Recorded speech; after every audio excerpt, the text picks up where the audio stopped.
Integrum this evening. Guys, welcome to the Cosi Talks live show. I have a very special guest with me today, Dr. Rickard Branemark. So he will be joining us this evening. We're going to give you guys a couple of minutes to jump on board. In the meantime, I am going to go ahead and start the live feed for Instagram so that my Instagram viewers can come on board. All right, we've got Instagram going, we've got YouTube going, and Facebook. We are all over the place. Hey there, Scott. Thank you for joining in. All right, we're going to give you guys a minute or two to jump on board. Sometimes it takes the Facebook folks a few seconds. So we'll start this evening off right. Dr. Branemark, did you bring anything good to drink?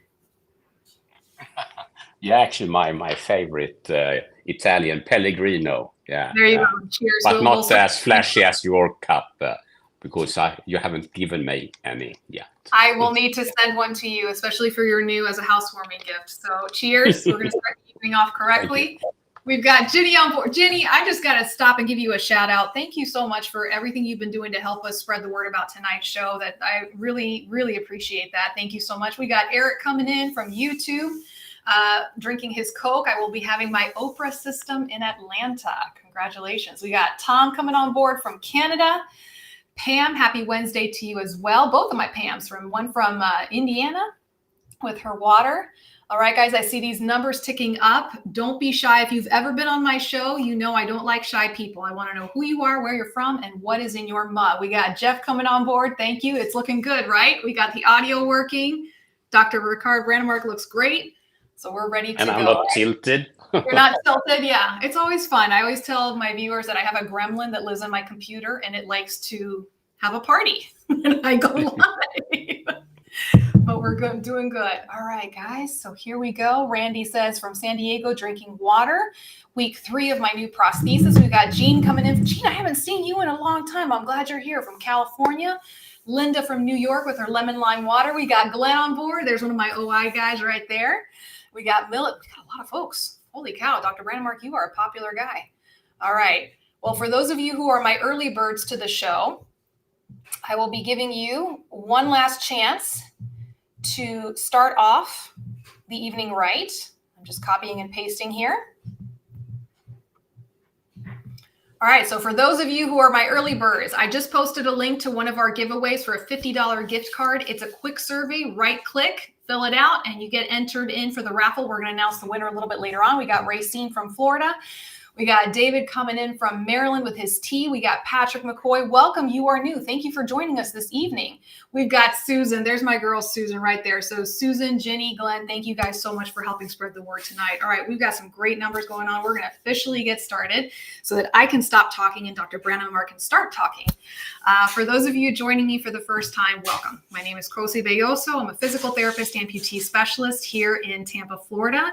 And joining me this evening is Dr. Rickard Branemark, the creator of the OPRA Implant System. And it's I think this is the first time I've ever had someone on the show who can say that their family legacy is that they invented a surgical procedure. So very excited to have you here this evening. Thank you very much for sharing your time with us this evening, Dr. Branemark. Yeah, thanks for having me. It's great. I've seen some of your shows. It's good work you do, trying to spread, I think, hopefully objective information, which is very important from a scientific and from a clinical perspective. Absolutely. So folks, the purpose of tonight's show is we're going to be talking about, you might have heard the term osseointegration, osseo-anchored prosthesis, the OPRA system. So we're going to be giving you a talk about this. Integrum is no stranger to my show. This is their second year sponsoring the Cosi Talks show, and I am incredibly grateful for their support. This is a procedure that has been exploding in the United States in recent years, especially since the FDA approval in 2020 for Integrum. So we're going to be sharing about that this evening. And as always, guys, I remind you, there is no one fit for everyone. There is no one solution for everything. We will be focusing on the OPRA system tonight. If osseointegration, osseo-anchored prosthesis is something that you are interested in, then I suggest that you take the information you learn here tonight and keep learning, go do your research, and go make comparisons and everything like that. So with that being said, let's go ahead and get started. So let's just talk about just the general definition of osseointegration. And basically the Mickey Mouse version definition that I like to say is it's exactly what it says: osseo bone integrate together. So it's when bone and metal implant come together. And we saw this. Well, I'm going to let Dr. Branemark tell the story of how his dad started everything. Yeah, so it's sort of a long story. I try to be brief, but in the 60s, when we talked about foreign bodies or biomaterials, we talked about foreign body reactions, and when you get something in the body, it will be encapsulated by fibrous tissue membrane, and then if it's not really good for the body will try to push it out. Mm-hmm. So that was a firm belief that happened to any material you put in the body. But my father was one of the first to sort of accidentally notice that might not be true in all instances. And what he was doing basic science. He was studying microcirculation in bone tissue. And to be able to do that, he developed a small implant that was hollow with some tiny windows where bone could grow in. And the bone ingrowth of the bone was so narrow, so it was transparent. So then he can look into a microscope and he could see microcirculation going on there. And just by serendipity or whatever you would call it, he used a material that was fairly new in the I would say in the orthopedic arena. It was not really used, and it was called titanium. And this is now 1962, and he was a young postdoc. He had not a lot of funding, and these were fairly expensive. So he was trying to remove them. The implant from the rabbit bone, and he couldn't remove it. So he sort of destroyed the implant, and he got, he had some temper, so he got a bit irritated, if we say so. But then he started to realize maybe there is something going on here. And if we go further down the line, he was able to show actually for the first time that you could have a biomaterial truly integrate into the body without this fibrous membrane. And the big difference here, especially for a loaded application, is that if you have a fibrous membrane, then you get a lot of mobility between the biomaterial and the bone tissue. And that mobility, that movement, will induce inflammation and a thicker fibrous membrane. And finally, the orthopedic implant will fail. It will loosen. And that was exactly the problem with all hip joints and knee joints in the early 60s, that their durability was not very good. Okay. And so so he did a lot of studies on this, and it was very, very controversial. And it was actually my father that coined the word osseointegration. That's right. So, and for him, that meant exactly what you described, that we could see no fibrous membrane, just bone tissue growing really into titanium, creating a very, very firm and stable connection. So that is osseointegration. I'm going to go ahead and show the microscopic picture. I love this particular picture right here. Is that coming through, Dr. Branemark? Yeah, so that is actually, that's the black is the titanium, and this is what you call histology. This is light microscopy. The more purple, that's bone tissue. And here it's difficult for a layperson to say, okay, so is there no fibrous membrane? But there is no fibrous membrane. If you go down to the resolution level of the light microscopy, you see no fibrous tissue, you just see bone directly in contact.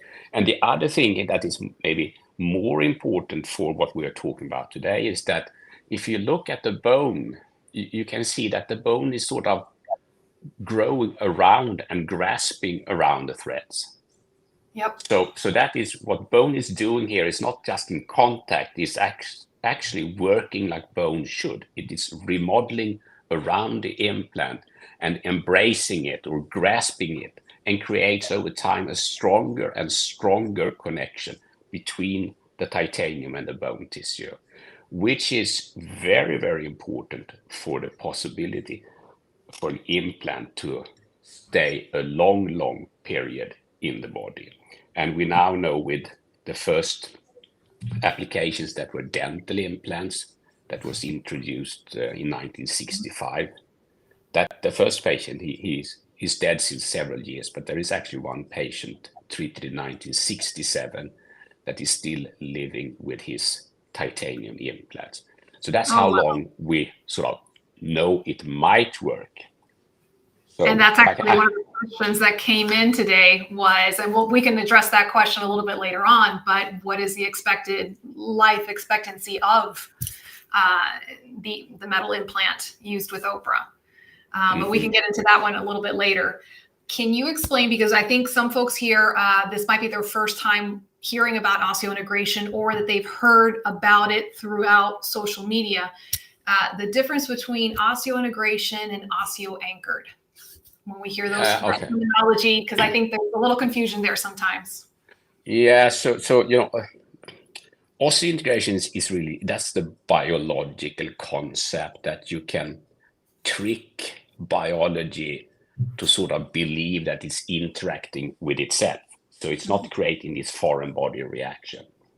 And osseoanchored is a word that we have, been forced to use by FDA.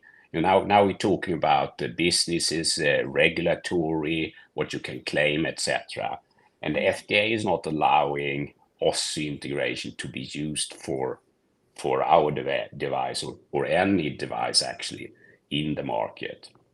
So that's why we need another word that is describing that it is really anchored to bone tissue.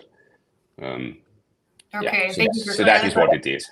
Yeah. Right. And folks, you may have noticed, because I answer this because some folks asked in my social media posts, I've put a little bit of both words, mainly because folks are still learning about this and learning the terminology behind it. So yeah, but maybe I can add, this is just an FDA thing. In the rest of the world, osseointegration is more freely used. Right, and it's back to the Latin osseo and integrate right there. And that's So it was actually by assistance from I think a Latin professor that they coined the word, os, which is bone, and integrate, connect, and then osseo. Yeah. Integration. I like that term. But I can see. So tell us a little bit about, fast forward to 1990, and you were carrying on your father's work, and you performed the first osseointegration on an amputee. Can you tell us a little bit about that? So this is, the problem with social media things, because this is not the true story. So the true story is that there was a bilateral female amputee, and she lost her legs, high bilateral transfemoral amputation at the age of 16 in a very bad tram accident. And she read in a weekly magazine about dental implants. And there it said, a dental implant can be very strong. You can almost sort of lift yourself in an implant. So she wrote a letter to my father and said, I'm sitting in a wheelchair. There's no way I walk again.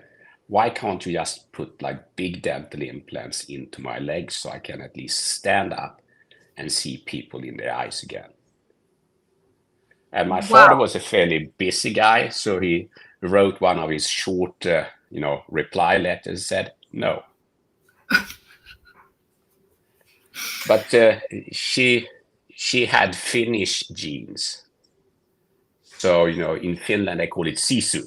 So is that anything like Cuban genes, where we don't accept no for an answer? Is that? Yeah. So she was stubborn and persistent and continued to contact him, and he was also sort of really keen to solve patient problems. So we started a project, and my role was more because then I was doing my PhD and I was studying biomechanics of osseointegration. So I started to do some calculations. What would that really look like? But I didn't do the first surgery. The first surgery was done by my father and a professor of orthopedics, Björn Rydevik, in May 1990. So I was more of a designer in that aspect. But I actually, yeah. Was it both of the legs, or did you do try with one leg and then the other? Yeah, so now you have to think through, how do you start to do something if you don't know that it's working? You should have a conservative approach. You should be careful.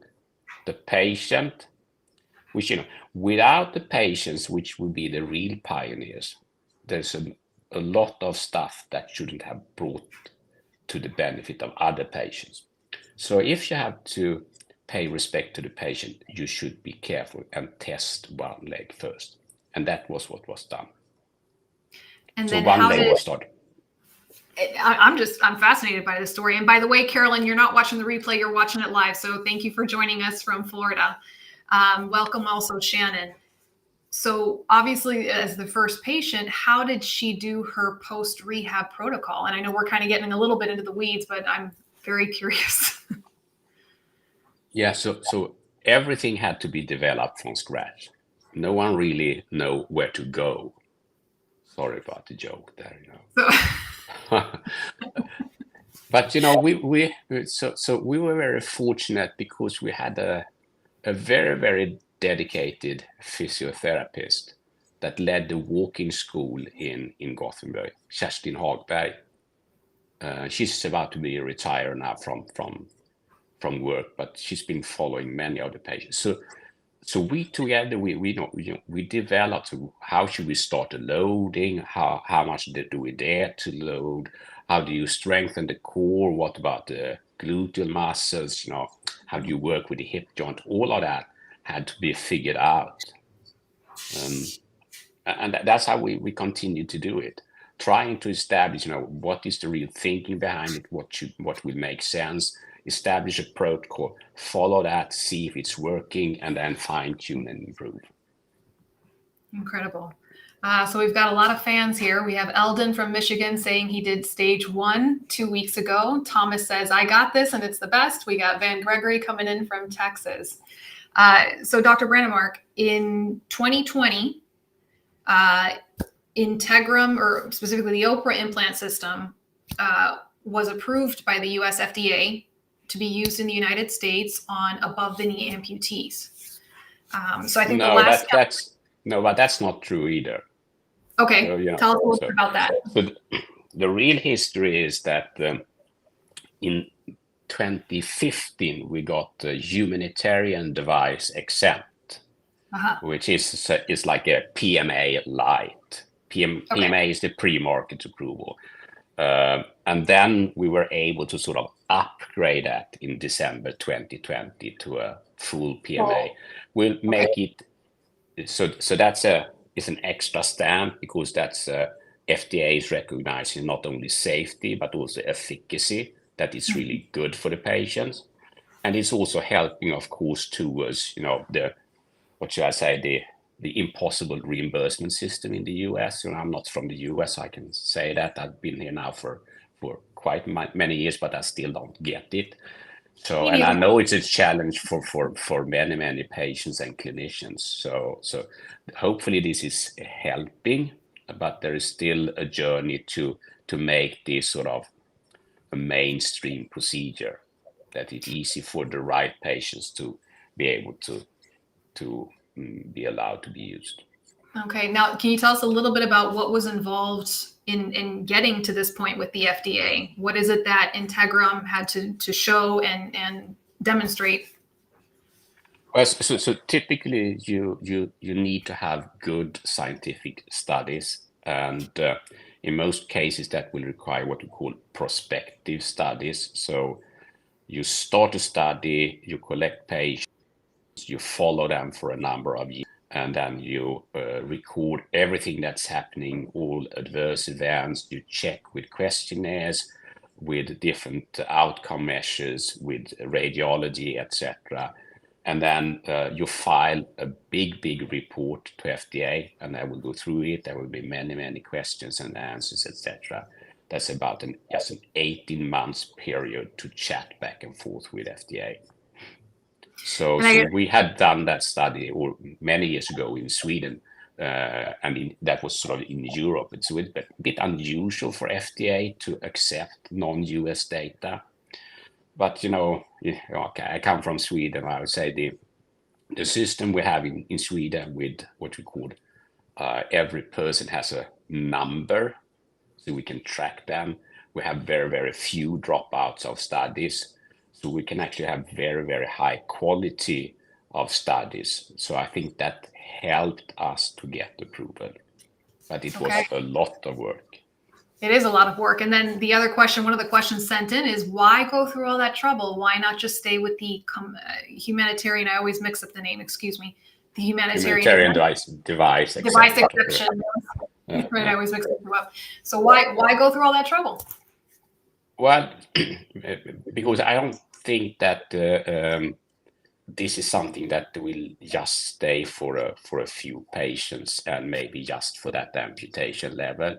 So we want to create a scientific and clinical platform for other amputation levels, and also reimbursements is much more challenging. Most health insurance providers say, "Oh, it's a humanitarian device exempt. That's experimental." They still call a PMA cleared device experimental because they don't want to pay. And this is the key thing for my viewers right now for you to understand, because many of you have asked me, how is insurance reimbursing for specifically the OPRA system? And that's, as Dr. Branemark just explained right now, why it's worth all the trouble and hassle of getting that FDA approval, that it takes 18 months to 2 years to do that. I would say that's one of the biggest reasons right there, is so that it can be made available to more candidates out there. Yeah, maybe I can feel we filed the first humanitarian device exempt application in 2008.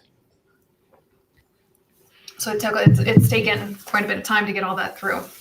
Yeah. Congratulations.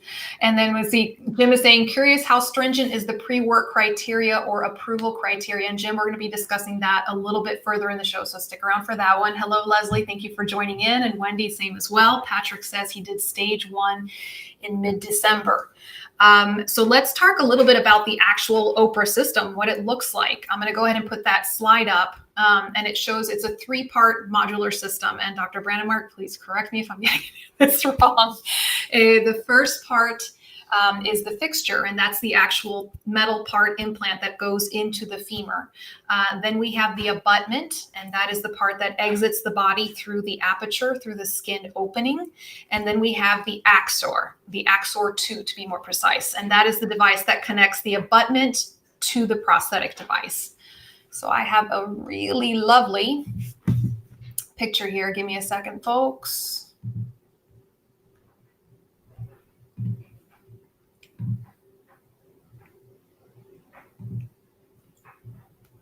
All right, here we go. All right.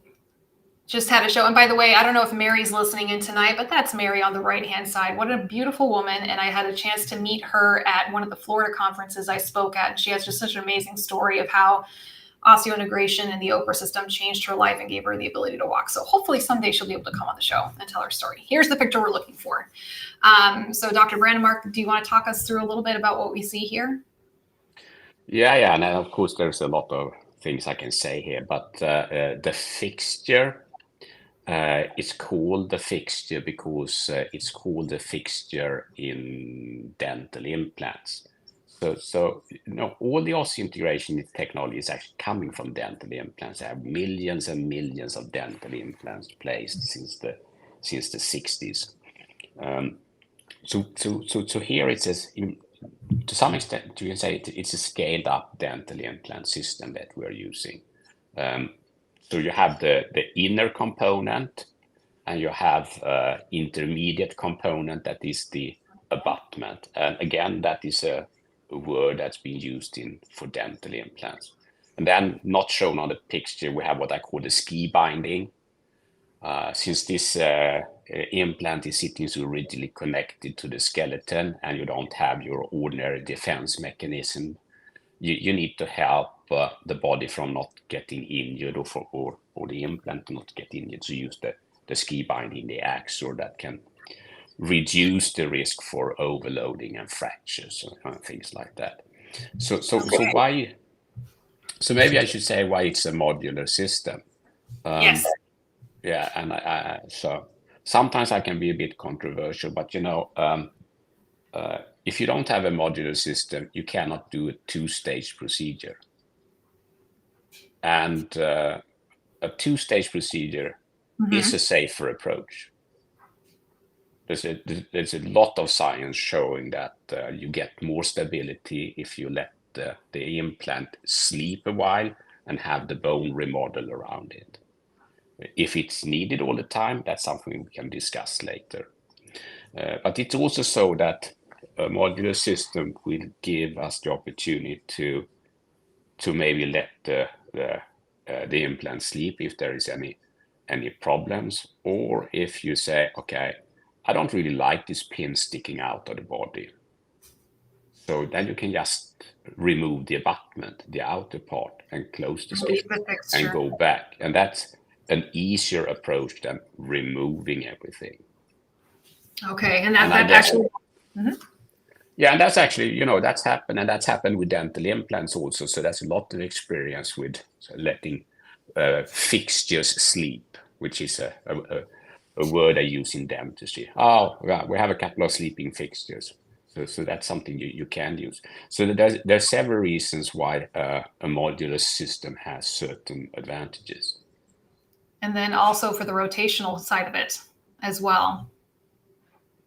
No, what do you mean by the that? rotation? I read, correct me if I'm wrong, I'm sorry, that allows for a little bit more protection from rotational forces. No, that's the axor. That's the axor. Yeah. Okay, I'm thinking of the axor side of it. Okay. Yeah. So that's further out. Yeah. Okay. No, but there are some other things that that's some of the research that we're very active in doing now. That with the modular system and certain design features, we're able actually to use this implant system as a bidirectional communication system with the body. So we put electrodes inside the body, and there is a hollow midsection, and we can drive electrodes out of the implant system.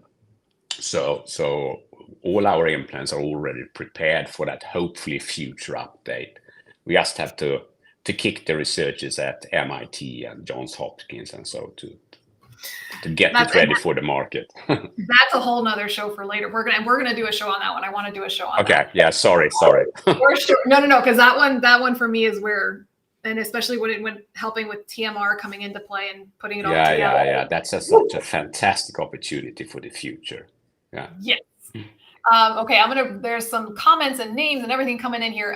The person who's named Late Night Reactor on YouTube, you can ask your questions just by putting them into the comments section. Linda's asking, what is the material the fixture is made of? It is made of titanium. Glenn says, so thankful my insurance paid for the OPRA by Integrum, even under the humanitarian device exemption in 2019. This has been life-changing. Let's see. And David Fink says the same thing. Alexis is asking, has the fixture changed or influenced artificial joint designs such as hip or knees? I would say not so much yet. What has changed in the ordinary joint arthroplasty industry or science is that now everyone would like to have osseointegration, or maybe you need to call it like biological fixation. Yep. But if you look into the science, it's not that easy. If you really want it to work long term, then I think that biological fixation is the way to go. And I think most clinicians and scientists will say yes. But short term, that's maybe 10, 15 years for hip joints. bone cement, even though I don't like bone cement, because it's polymethyl methacrylate. It's actually dental glue that you pour into the bone and then you press something in. But there are many good studies from all the registries that's been around for many, many years. And I think we have 400,000 or 500,000 patients in the Swedish registry showing that bone cement, especially in elderly females, not too overweight, can work almost 100% in 10 years. So then we need to pay respect to what the clinical outcome is and not just say, okay, conceptually biological fixation should be better, but we need to prove it also. Absolutely. And I have a question for you after the show about that too. Okay. And again, guys, there's so much information for us to cover. So we're just trying to hit all the major key points. I do want to announce that on May 15th, we're going to be doing a show to specifically discuss all the different types of osseointegration that have come out.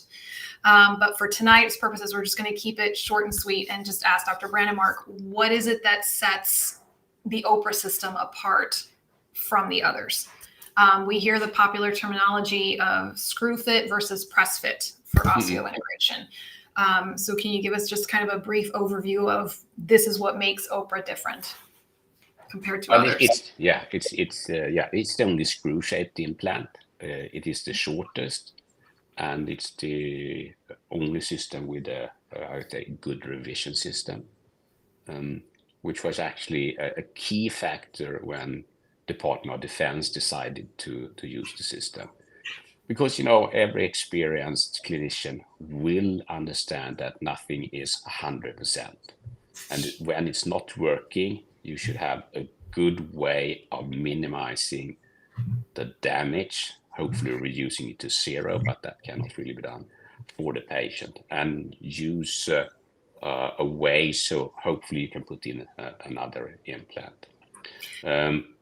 There's a lot of discussions going on about single stage and two stage and stability and so on. But frankly, if you look at the initial primary stability for a press fit and a screw-shaped implant, I think for both systems they're well enough to start to do load bearing and walking on. So the two-stage approach that we are using, especially almost for all leg amputees in the world, but is more of that. That's the protocol we have developed. That's where we have the science, and it's also where we have the regulatory approvals. Okay. And this leads into this question from Linda. Linda asks, if the implant needed to be removed, how much bone would be lost? Yeah, so you need to think about the worst case scenario. And a worst case scenario, even if it's extremely rare, will require a proximal amputation above the implant.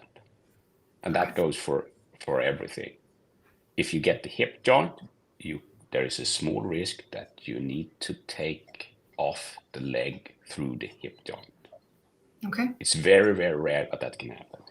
However, you can reduce that catastrophic failure in a number of different ways. And I would say that I think our system is the easiest to revise because we have a revision kit that will just destroy 0.7 or let's call it 1 millimeter bone tissue on each side outside the implant. So it's like a hollow drill. And if you have more than 1 millimeter extra bone tissue, which you typically have, because you should have a minimum of 2 millimeters when you put in the implant, then you can drill it out and then you can put in a new one. If there are any problems with what we call aseptic loosening, as loosening without infection, or it's a fracture, which is very, very rare, of the fixture, for instance. But if you have a bad deep infection that is damaging bone, that can lead to more consequences. However, if you typically still so that with the very good reconstructive tools we have, bone grafting, and things like that, there is in most instances a possibility, if that is what the patient would like, to put in a new implant. The Okay. longer the implant is, the worse the effect will be from a catastrophic failure. So that's why we have worked a lot to have I'd say a very short implant and still be able to use that in most instances. Okay. Well, then let's talk a little bit about how the actual process works. So we have the screening, and we'll talk a little bit about the criteria of who would be a good candidate for OI. But it starts with a stage 1 procedure. And as Dr. Branemark commented, it is a 2 surgery event. So with the first surgery, the fixture, the metal screw, is implanted into the femur, and then everything is closed up. So the skin is closed and it's allowed to heal. And that can take anywhere from 3 to 6 months, depending on how well the bone is integrating with the metal. Well, okay, so my favorite answer is yes and no. Yes and no. So the regulatory approval in the US, based on the study protocol we established in 1999, was 6 months. Okay. We have been doing many studies, none that is still published, but they will be published on 3 months, showing similar or maybe even slightly better results. So I think the trend is now to use 3 months, even though FDA says that you should follow the protocol and do 6 months. But essentially, from a biomechanical perspective, you might be able to load a lot quicker, and that will be dependent on each patient's individual bone quality. So say that you're 25 years old, super fit, and just been in a terrible war situation and lost a leg. Your bone quality will be much, much superior to a postmenopausal female that been an amputee for plus 20 years. So we need to individualize the treatment over time. But when we started, it was a very conservative protocol that should take care of the elderly female with the same protocol as the young 25-year-old male. So that's why it takes an extra while here, and we play it safe. And I tend to say, okay, I'm from Sweden, I drive a Volvo, and I wear a safety belt. So maybe it's overkill sometimes, but the way you drive here on the highways and freeways, I'm happy to have a Volvo and a safety belt. No, I was going to say Volvos are tanks. That's a great one to have to be safe. But essentially the purpose of the 6 month is to allow that bone to really fully integrate with the metal implant and to have it nice and secure. No, it will not fully integrate. So it will integrate to some extent, but frankly, bone is remodeling best when it is loaded and slowly loaded more and more, and you know that well too. So this is creating, from the base level, we get a higher stability after 6 months. So we start at an even higher safety level. After 3 months, and compared to 6 months, that I think the science right now is showing that it's not a lot of difference. 0 time for someone with good mechanical bone properties should be sufficient, but for those with very osteoporotic, you will take some time and then slowly. It's like a fracture, it will take some time for that to heal. Yep. And then depending on what is seen on scans, I would imagine would also predict how their loading protocol can progress. If it's someone with less bone density, then they just slow down the protocol as they go along. So there is and we haven't really, I don't think anyone in the world run really good science with DEXA scanning. There is a study out of Denmark that is showing positive effects. I've seen also from some of the other implants group that I've shown that, okay, we see an increase in DEXA density, which means that the bone is remodeling in a good way. But there is a lot of testing done for dental implants where you use small vibrations. And you can use vibrations to evaluate how hard an implant is sitting. Yeah, and I can talk about that for a while, but that will be harmonic frequencies and engineering stuff. But we have actually tried to set up that. It's now more than 20 years ago to develop a small tool so you can test that the implant is becoming more and more integrated all the time. We haven't given up on it because we know we're from Sweden and we're fairly stubborn. And I think that would be good. Especially good for the rehab team and the patient to feel that they are on track all the time and do a quick and simple test instead of having to wait for x-rays or DEXA scanning. So I conceptually like it. It's bringing back memories of when dinosaurs roamed the earth and I was in school and they would give us a tuning fork. And they gave us a tuning fork. Yeah. And we use the tuning fork to help us diagnose and pinpoint anything on the bone. So the vibrations would, especially with any kind of an ulnar olecranon fracture. Yeah, that's true. Yeah, because PTs, we're not fancy. We don't get to order MRIs or X-rays or any of the fun toys and things that docs get to do. So we talked about stage one, folks. So stage one, the fixture, the screw is implanted into the femur. Everything is closed up. 6 months is the recommended as FDA to allow things to start gelling and stabilizing. During that time, you are working with your neighborhood friendly physical therapist, occupational therapist, and your entire rehab team. And there is a rehab protocol during that time, part of which allows you, with approval with your doctor, to use your traditional socket during that time. And just in speaking with some of you out there, many of you who had to go back to work, for example, during those 6 months, it was good because you were able to go back to work using your traditional socket and more or less get through those 6 months. Then we come to stage two. So with the stage two procedure, and this is my favorite part. This is honestly when I started learning about osseointegration and the different types of things out there, the different methods out there. This is the part that really stuck out to me, is the creation of the aperture, the creation of the opening. So I'm going to take it back to the picture. So the fixture is implanted, right? And now with the stage two procedure, the abutment is placed and the opening is created. So I'm going to go ahead and put that picture up again.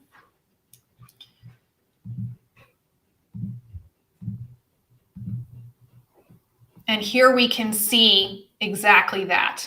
So here is the opening. And the reason why you're going to hear me talking a lot about this is because to me, there's a difference between a stoma and an opening.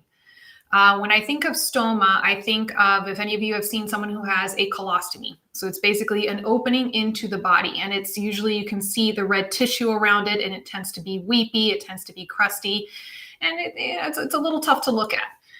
But as you can see here, this is a beautifully closed opening. I don't know if that really makes sense, does it? But there's an opening here for the abutment to come out. But as you can see, the skin is very, very neatly done around it. And as you can see with the movement, let's see if I can get this thing to behave itself. Okay, how the skin moves really nicely there. So Dr. Branemark, I don't know if you have comments. Yeah. So yeah.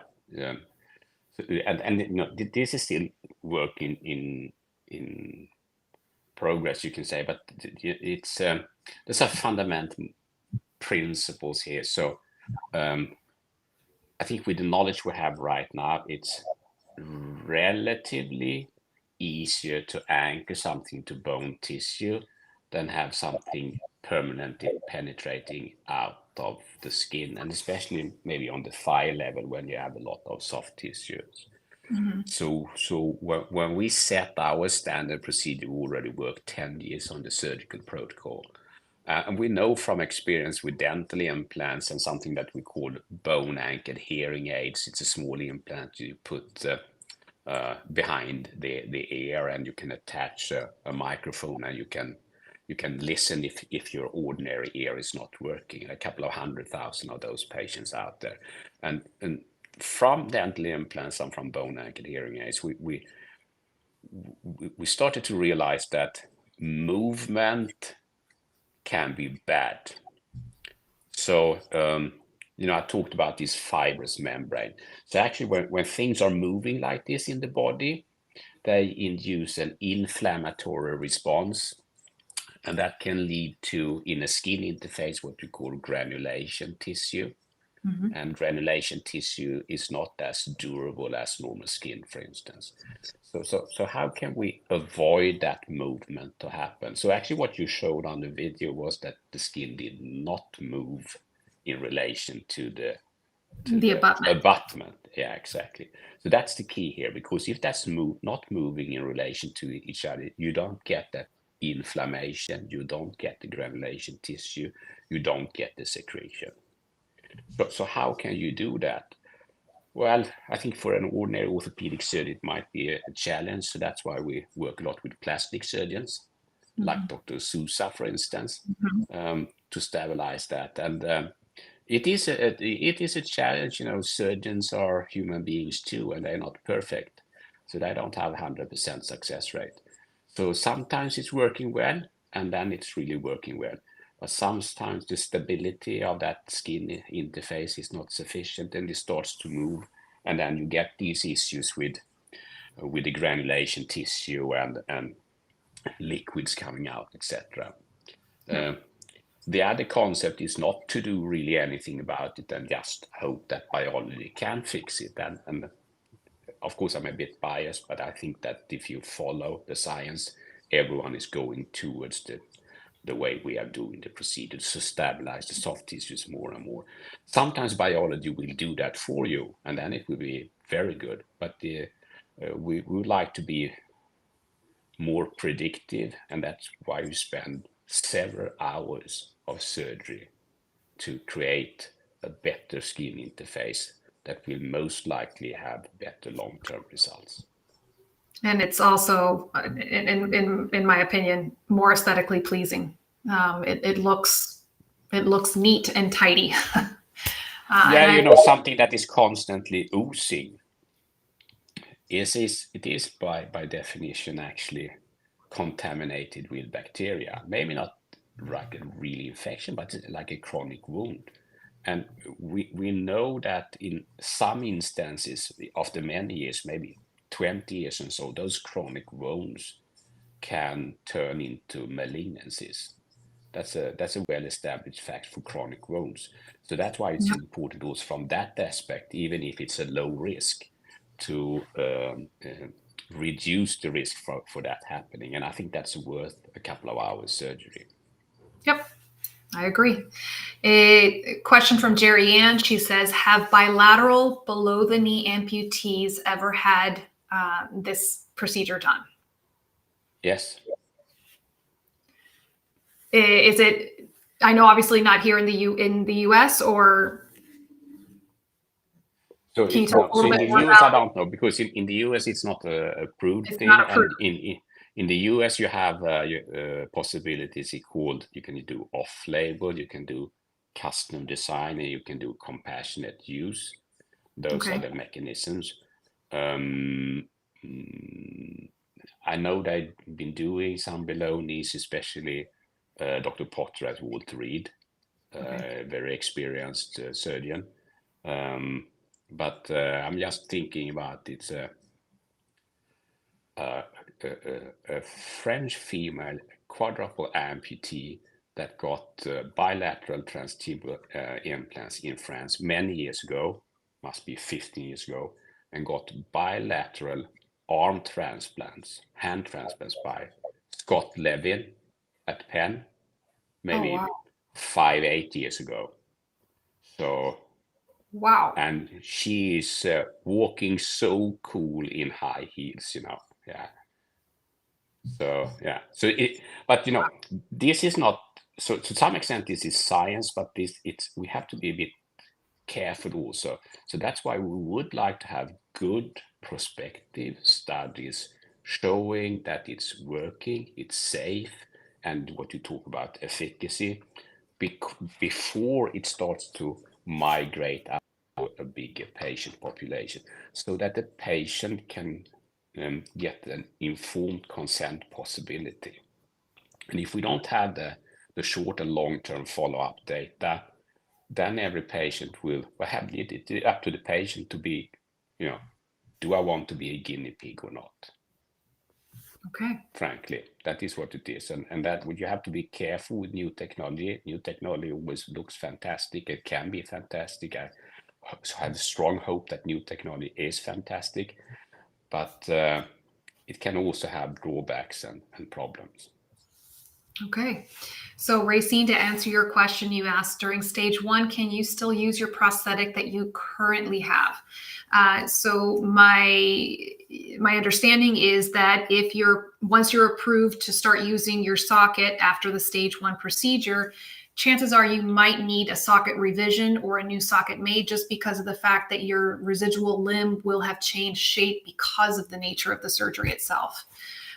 So even when you have a normal revision without having osseointegration done, and you have a revision to your residual limb, the limb changes. So it could be having a little bit of swelling left after surgery, but this is something that the prosthetist can help address after the So typically, a swelling after surgery, if it's not extensive, will go down maybe after 4 weeks, maybe 6 weeks. And I know there are a couple of different approaches, but if you do the OPRA procedure by the book, so I wrote the book, so I know what is in there. I tend to not do too much. Sometimes you need to do an osteotomy, shortening of the leg, and then for sure you need to make a new socket. But if you don't do too much soft tissue work, you can use the same socket again. So if that is what the patient would like to do, I refrain from doing a lot of soft tissue work at the first stage surgery. And then I do that at the second stage surgery. I stand corrected. That's why I'm having him on the show. So you have to work together. You have to work together with the patient and the rehab team to see what the needs are, and then individualize the protocol. Okay. And then after the stage 2 surgery, so once the aperture in the opening is created, the aperture is created and we can attach the Axor device, we start a very careful weight-bearing protocol.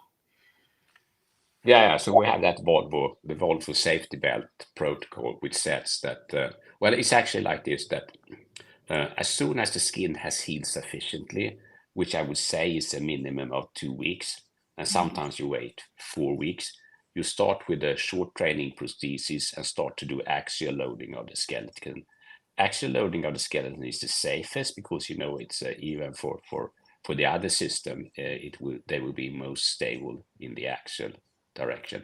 And by stimulating the bone in the axial direction, you also stimulate the bone in the other direction. So the bone will be stronger and stronger, encapsulating the implant. And that's also why we use a short training prosthesis, so we don't get the long lever arm that can add bending moments or twisting and so on. And we have a special small lightweight connector to do that. And you start with 20 kilograms and you add 10 kilograms per week until you're up to your body weight. And then you can say, you don't really need body weight because when you walk, it's just half your weight. Yeah, but we are conservative, we are on the safe side. So we go that extra mile to be safer. And once that is done, we start with a full length prosthesis and we go the same steps again. Not so much because of the axial loading, but when you have a long prosthesis and start to walk on it, when you walk, you put it down like this, you add a bending moment, and you flex the knee, and you do the twisting. So the bone will need to build itself to be sufficiently strong so we don't have a problem. So there's no drifting of the screw within the canal itself.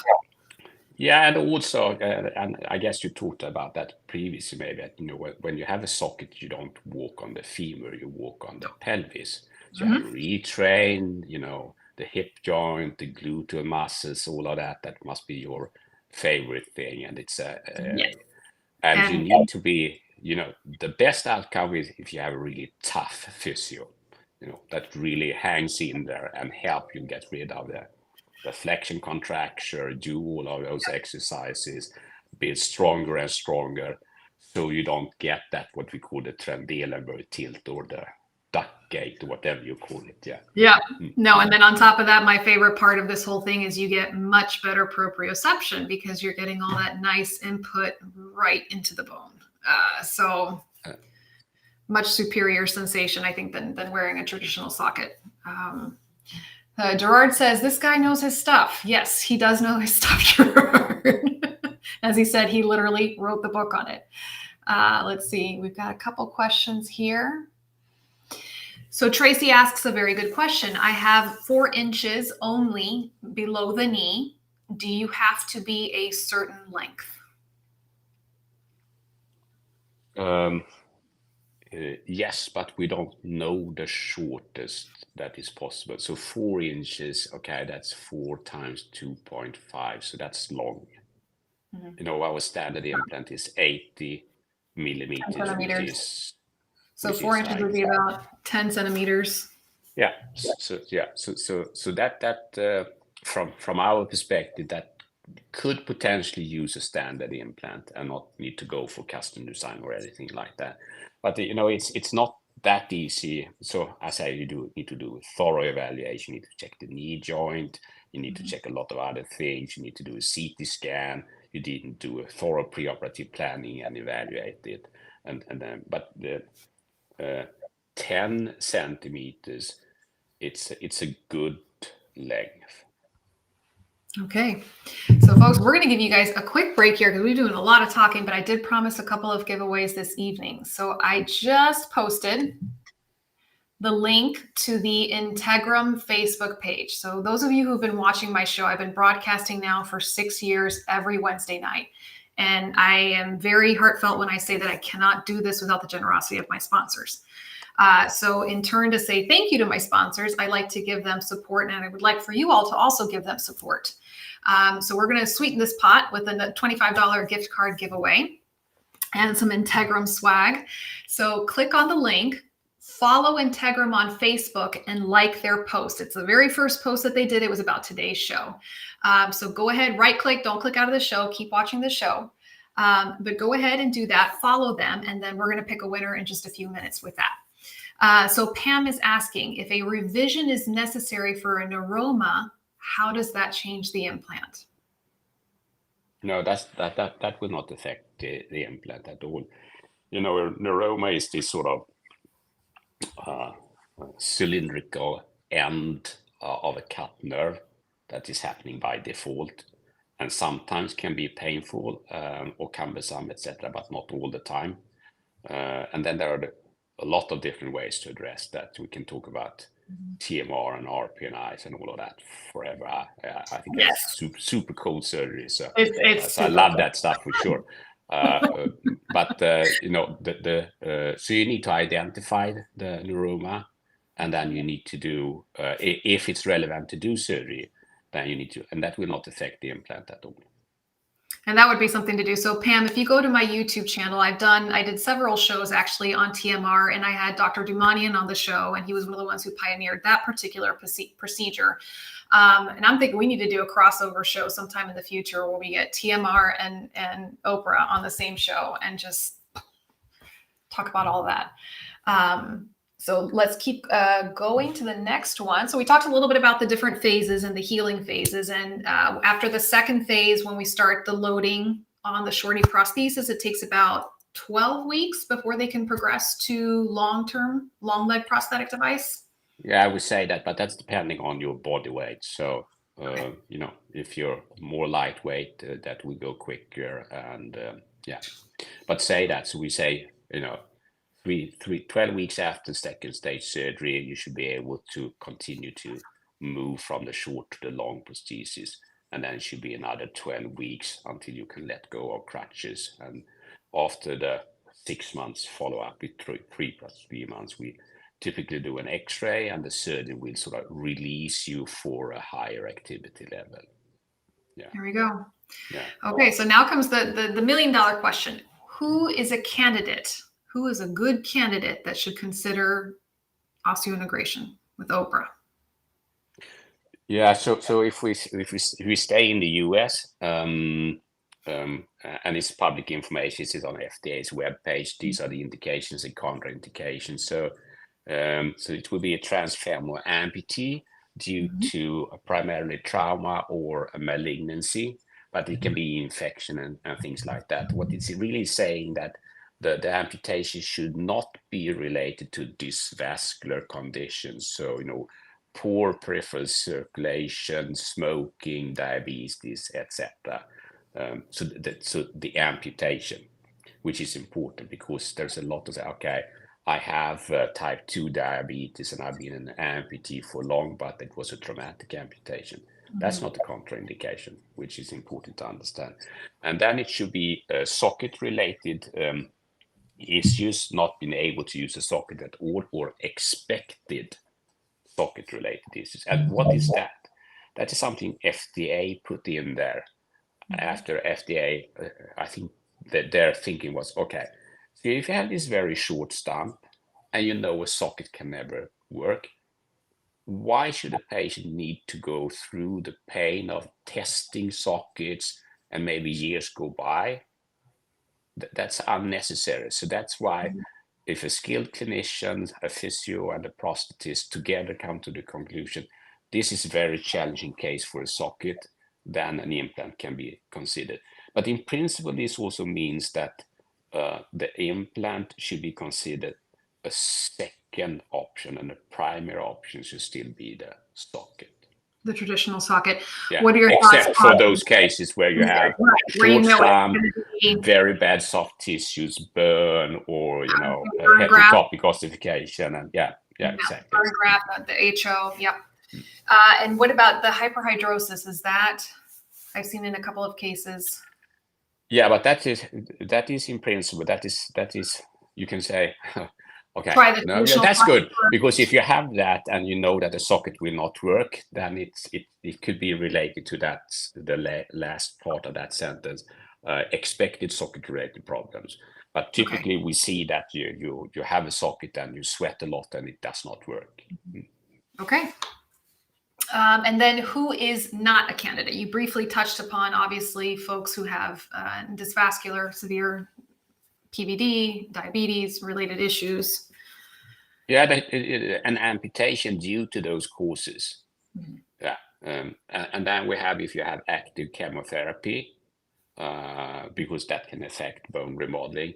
If you have higher doses of prednisolone steroids, because that's also affecting the bone remodeling qualities. Yep. Yeah, and then we say special skin disorders. There are actually very few skin disorders that will actually be contrary, but you have epidermolysis bullosa. I don't know what you call that. That oh yes, you just touch the skin and you get the blisters. It erupts. Yeah. Yeah, might be that, but I actually have evaluated a couple of cases and studied the literature. So I'm not 100% sure, because you don't really get any rubbing if you do. We talked about how you do the skin. Right. So maybe it could be done. I would think it's better. Certainly they can't use a traditional socket. No, exactly. So then it might be considered. But that's sort of what is meant in that writing. There are certain skin conditions or other that the clinician will consider to be a relative contraindication. And a relative contraindication means that, okay, if it's really of great benefit for a patient, it can still be considered an absolute contraindication. You shouldn't do it. Okay, sounds good. Sean asks, what if you have a rod in your femur on your amputated leg, and he's a left below the knee amputee? So probably an IM, Sean, I'm guessing maybe an IM rod from an old fracture in his femur. Yeah, and it's a femur amputation, and you take it out. Okay, and in this case, he said he's a left below the knee amputee. So the femur, the rod is in the femur. Yeah, but so if the treatment would be on a below knee amputee, and it doesn't matter what is proximal, And if you, for some reason, we need to go up to the proximal, you just remove that hardware that sits there. Yeah.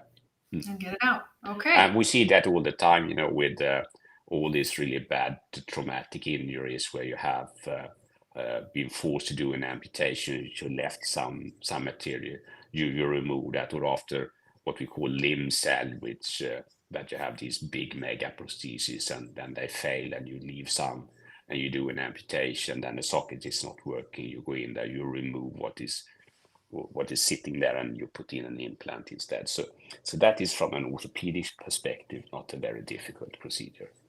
Okay, there you go. Congratulations, Rupert Fink, David. You're the winner for our Facebook giveaway. So after we are done, just go ahead and send me an email. I know you've got my email. And send me your address so that we can send you your prize. And guys, I'm going to go ahead and announce the other giveaway. This is for my Instagram viewers. So if you go to the Integrum Instagram page, and it's at Integrum USA. Same thing, we're making it easy. You just got to follow Integrum and then like the post about tonight's show. It should be the very first one that shows up on their Instagram page. And we've also got a nice little giveaway there for that individual. So go ahead and go do that without clicking out of this show. Let me go ahead and make sure I'm getting all the questions. We got a lot of questions. Guys, also just as a reminder, if I do not answer your question or Dr. Branemark does not answer your question tonight, feel free to email me directly. This is my email address. And this is especially for those of you who are watching my show for the first time. This show is for you, and it's to answer your question. So we've got a lot of wonderful comments here. If we skipped over your question, please don't be shy. Email me directly, and I will make sure to get you the right answer from the man himself right here. So let's keep going. We've got Tracy asking, I'm high functioning and I'm extremely hard on my prosthetic. Would I need to be more cautious? Well, it depends on what it means. So I guess you have an implant and you're yeah. So okay. So here it goes again. It's the same thing. What do we really know? We don't know everything. So we don't know the limits of bone tissue in every individual after remodeling. We don't know exactly how that will affect the fatigue properties, the longevity of the implant system. So that's why we be very conservative and say, okay, you should take it easy. This is mostly for walking or hiking. It's not for running. It's not for kite surfing. It's not for downhill skiing. If that is your primary interest, then you should stick to socket and try to use that and come back to an implant when you consider that not to be a top priority in your life. Will that mean that you cannot do it? We don't know. And if we don't know, we cannot say that you should do it. That's poor clinical judgment. So that's why we're very, very conservative. And I know that you can do more things, but I don't know exactly when you can do it and who can do it. So that's why we stick very, very conservative. To what we know. Millicent asks, is swimming an option? Yeah, so there are all these rumors out there. Yeah, so I don't know. I guess you know Christopher Linde. He's running a company called Linde Extend, developing very smart prosthetic components for. He's a triple amputee. He's a Paralympic swimmer. So of course you can do swimming, but the question is how you do it. So what does your skin interface look like? Is it perfect? Okay. Are you still protected? I say, okay, use Vaseline. Don't stay in the water too long, maybe not more than an hour. So I don't have any scientific proof for that. And when you're out of the water, especially if it's dirty, you do a cleaning and make sure that you decontaminate the skin interface. If you're more concerned, you can use silicone sleeve and put on top to protect it even further. But if you come to the Swedish west coast and go swimming in the Atlantic, you don't need anything because the water is so fantastic. It's a bit on the chilly side, but it's actually, that's salt water. It's good. That's what we So use it's like to a pretty clean. antibacterial. Yeah. So Although can I you will go argue in a bathtub? Can you go into I take this. A Belgian patient is a thumb amputee, and I was in Belgium for a follow-up. So he came to see me, and we chatted a bit and said, "Oh, I have this crazy question. I know you're never going to prove it. I'm not his doctor, but I was there with his doctor. So I'm going to do a mud race." And I don't know what mud race, but I think you sort of crawl in mud. Yeah, it's dirty. Yeah. It's dirty. So I said, "What? You can do that." Because we have farmers, they are in a very dirty environment. But if you just take good care of your hygiene, the dirtiest place, that's your mouth. And if you brush your teeth twice a day and remove the plaque so it's not accumulated, then it will work well. It's the same principle here. If the skin interface is good, if it's granulation tissue and either there is a serous fluid, etc., maybe some blood, etc., then I think you should be careful and take care of that first. So there is this overreaction to that it's super dangerous. It's a balance, like everything in life, and you should know what the balance is. It's up to you, but go swimming for half an hour and have a thick layer of Vaseline, and then clean it afterwards. I cannot see a big risk with that. No, we've got Ginny piping in. She's saying, I swim all the time. And it's true. If y'all don't follow Slim Ginny on Instagram, and you see her living a very full life with her OPRA implant system. And I know she loves going to the pool. She puts a lot of wonderful pictures of jumping in the pool with her device on. And she says, as suggested, I apply a layer of Vaseline prior to getting into the body of water, and I will meticulously clean the aperture later. And I know by the book. I love it. Yes, okay. Yes, but I will argue with you, Dr. Branemark, that the west coast of Florida has the most beautiful beaches. Yeah. I was more thinking about the water as such, and the West Coast. No, I've never been there. So I just I'm in Jack's Beach right now. So top 10 beaches. I've never been invited. I've never been invited. Okay, all right. Duly noted. Well played, sir. Let's see. And then David says, thanks. Now I owe Glenn and Susan an ice cream. Me too. Okay, let's see. All right, moving on. We got a lot of good stuff we're talking about here. All right, so the benefits. So let's talk about some of the benefits of having, like, why would someone want to have this done? And you mentioned previously, obviously, someone who is not able to be successful with a traditional socket.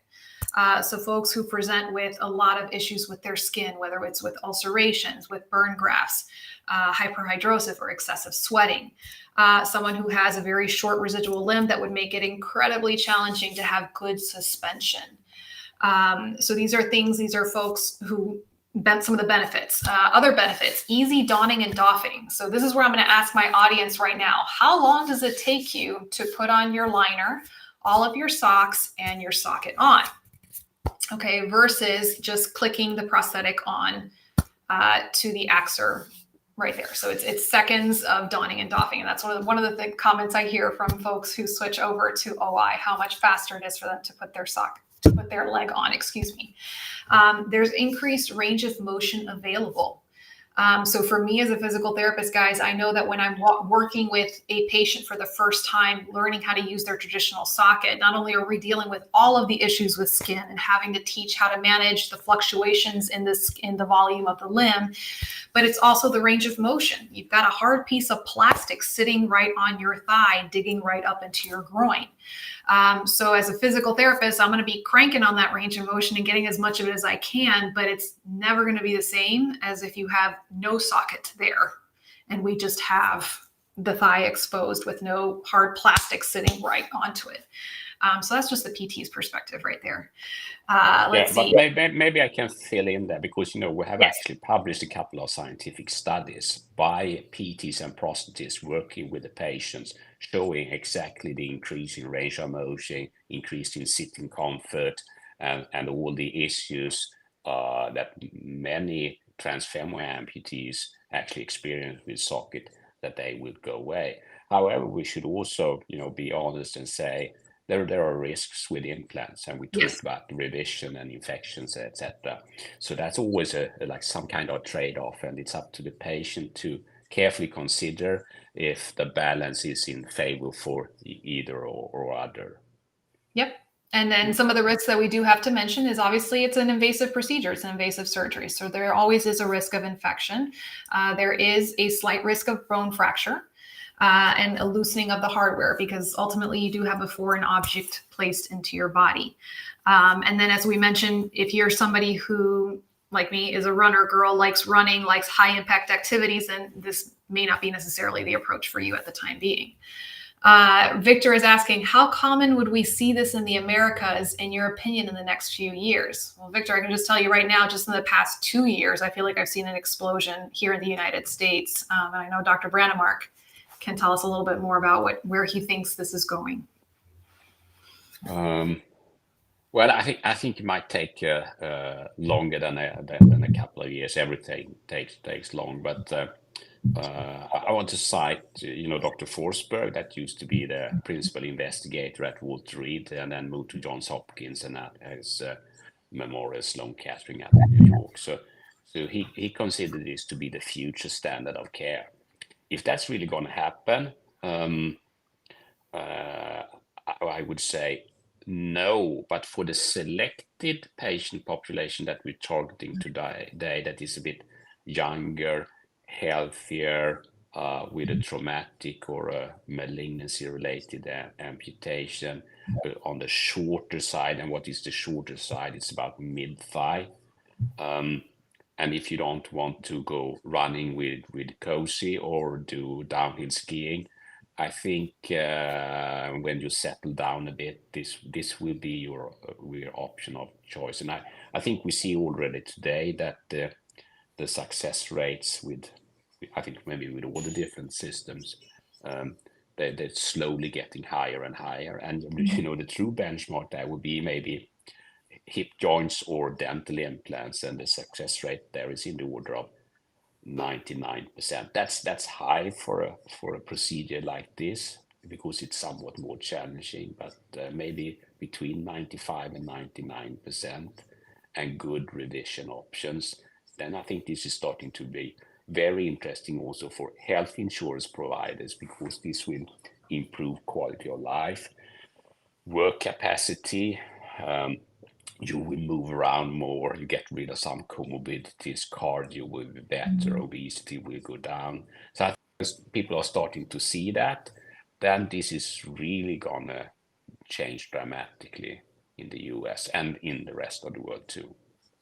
Well, and I think it may have been Dr. Souza when he was on the show, and forgive me, Dr. Souza, if I'm misquoting you, but when he said that it would be hopefully a regular option in the toolbox of a surgeon when helping to treat an amputee, that it may not be the blanket treatment for all amputees, but that it will become just a regular option to be available. So folks, I am going to post a link here for those of you who are curious about osseointegration, want to learn a little bit more. They have a really great website, and it's full of a lot of materials. There's lots of little corners to dig into and find information. So take a moment if you're curious, and even if you don't think you're necessarily a candidate, I think it's still important as an amputee to learn about what is going on in the world of amputee. Let's see. So Shannon says, I'm a right AK and a left BK. My right prosthetic is computerized, and it takes me about 2 minutes to put both legs on with liners and socket. That's actually pretty quick, Shannon, but I know it's still pretty time consuming. Linda says it takes her 10 to 20 minutes. Sean says it's about 3 minutes. Let's see. Tom says, I guess I'm out of luck. I'm way too active, when we both know that's not going to change anytime soon. No, Tom.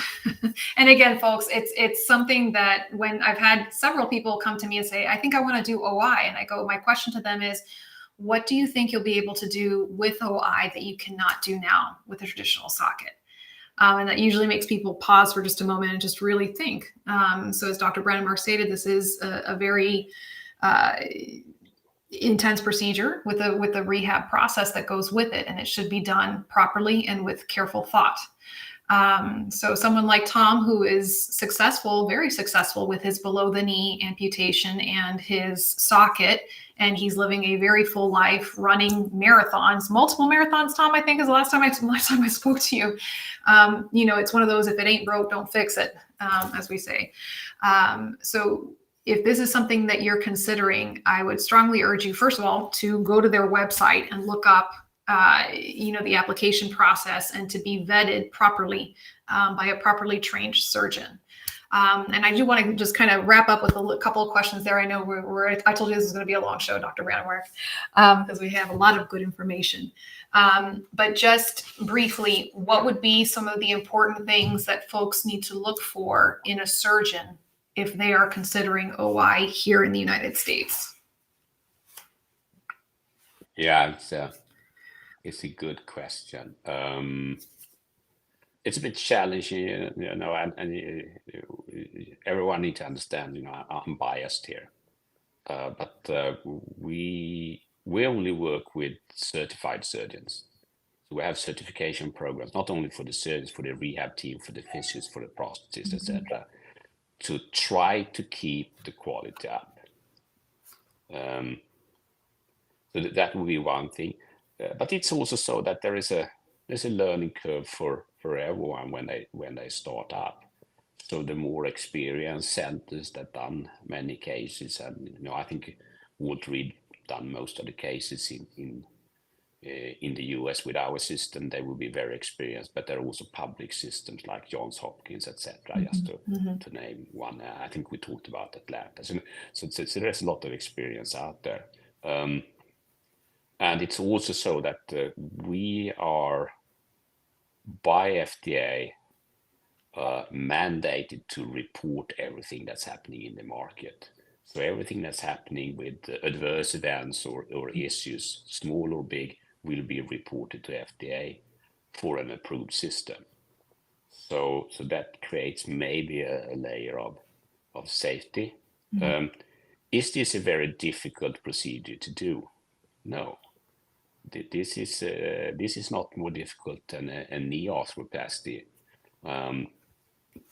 But in the beginning, before you learn all the small tricks and get some experience with it, there is a small learning curve, and that's why a certification program and the way we support the surgeons and the rehab teams will hopefully reduce that learning curve to a minimum to reduce the risk for a patient.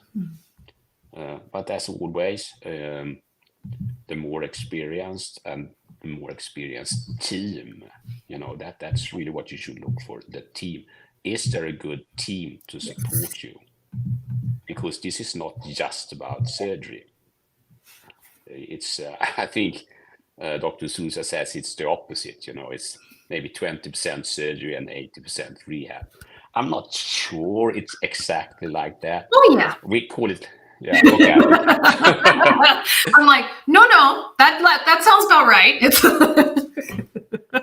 But from a patient perspective, I think it is, because you interact so much more with the rehab team.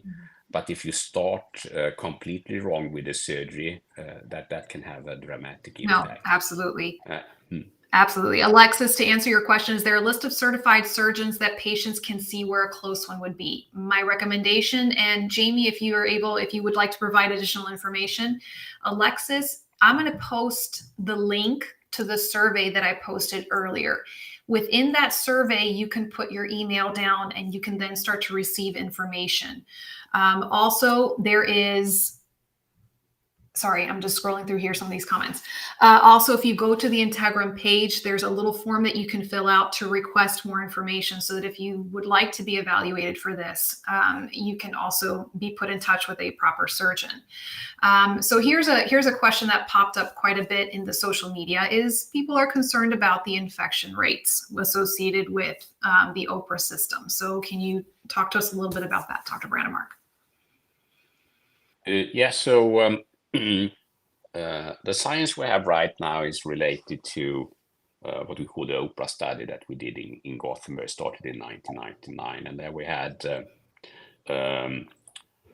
one skin infection every second year per patient. So that's, say, 50% of the patient would have one skin infection every year. There are a number of studies now ongoing in the US.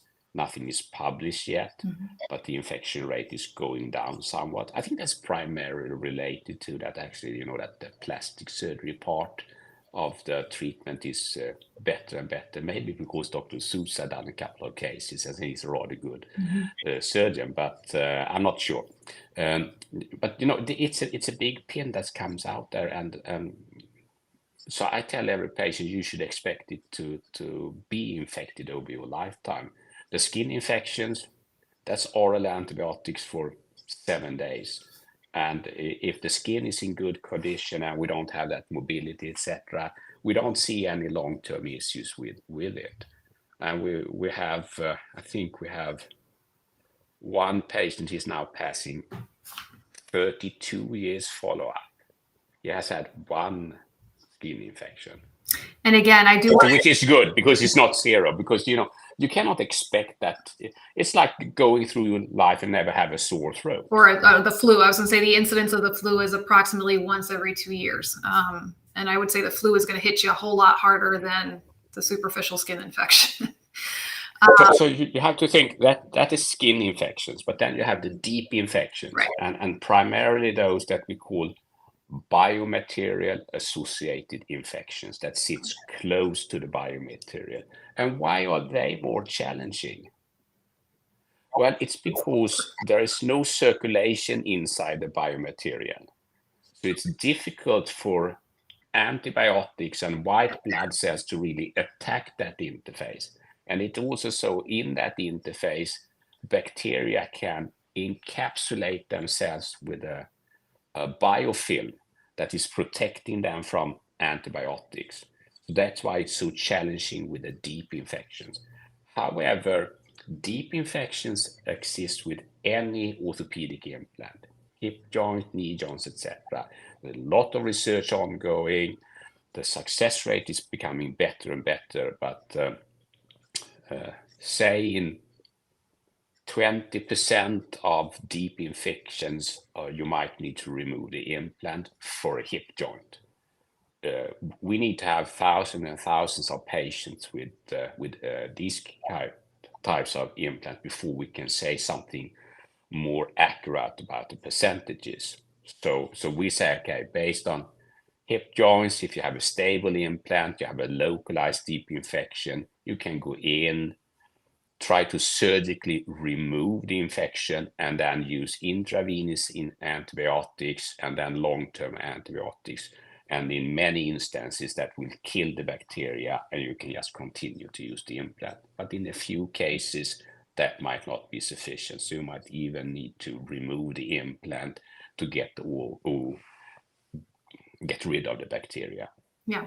And again, just to clarify to our viewers, Dr. Branemark is speaking about the infection rates with regards to the OPRA system, which again, the skin closure, the skin aperture closure, I keep calling it closure because it's nice and closed around the abutment, but where the abutment exits the body, it's a different opening than other procedures, other osseointegration procedures. So yes, Edmundo, the implant is open because it's coming out of the skin, it's coming out of the body. So it's not like a hip replacement where it's completely closed in. But as Dr. Branemark mentioned, the rate of superficial infection is, I'm sorry, the statistic again, Dr. Branemark? Yeah, it's a one infection every second year. And then the rate of the deep infection is actually even less than that. Obviously, it's... Yeah, so for hip and knee joints, it's between 1% and 3% in big materials, okay. And here it's higher. So I think it's about maybe 5%. In our study, we had really one deep infection that was relevant and lost an implant in 50 patients. So then the risk was like 2.5%. And actually, sorry. But it should not be neglected. It should not be neglected. It's something that is very important to be in that balance between whether it's good or bad to do the procedure. And again, when there have been one or two people that have been very fixated on the infection concern, and showing them the statistics, and they're still very concerned. And I would say to them, maybe that's not the procedure for you. If that is your primary concern and you simply cannot let go of that, then perhaps it's not for you. We will be talking quite a bit in our September, August show. I think we have a show in August. I don't have my calendar in front of me, where we're going to be going really into depth on the statistics and what the studies have been done, specifically with OPRA. So we'll be discussing a lot more of that in detail in the following shows. So we covered a little bit of a lot of things tonight. So with that being said, we're going to go ahead and kind of wrap up this show for tonight, guys. Again, if I missed your question, or if Dr. Branemark missed your question, please feel free to send an email. Here's my email once again. Or if you would like further explanation on anything that we talked about, again, there is the email and how to reach us. I do want to take this chance to thank Integrum, and specifically Dr. Branemark. Thank you so much. I know you do a lot of traveling for your work. You're very, very busy, and we really appreciate your taking the time to come on the show and tell us the story of your family's legacy and the work that you've been doing. So thank you again. Yeah, but for me, it's even though it might sound crazy, I still feel that every patient that has an implant that I've designed, it's still my responsibility, and it's sort of my patient. So I try to be there and help all the clinicians all over the world. I cannot do that because I'm just one person, but I like to try, and I also like to try to convey the right message. We need to use scientific tools and clinical evaluations that should be done by independent observers and not by the inventor like myself. It should be by Cosi and others that are not directly related to the procedure, to help us evaluate when it's good and when it's bad. So I think this show is also a great example to help to spread somewhat biased, but still more objective, because everyone is a bit biased here, but more objective information, and create layers for patients or interested person to learn and understand more. It's also very important, which is something it's a bit concerning, that why do we do science? Why do we do clinical studies? Because hearsay is not the truth. So what one patient has experienced is not something that can be easily generalized for an entire patient population. That's why we have the statistical tools, the registers, etc. So that information is the general knowledge, and then you have to break down that statistic. What will that mean for you personally? That's difficult. But just to listen to other patients, what they have experienced, can be a very dangerous way of accessing what the treatment really can offer in benefits and in risks. Well said. I have nothing else to add after that. I'm going to end on a really great note tonight.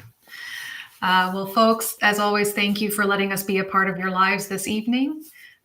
We will see you next week. Same bad time, same bad channel. God bless, guys.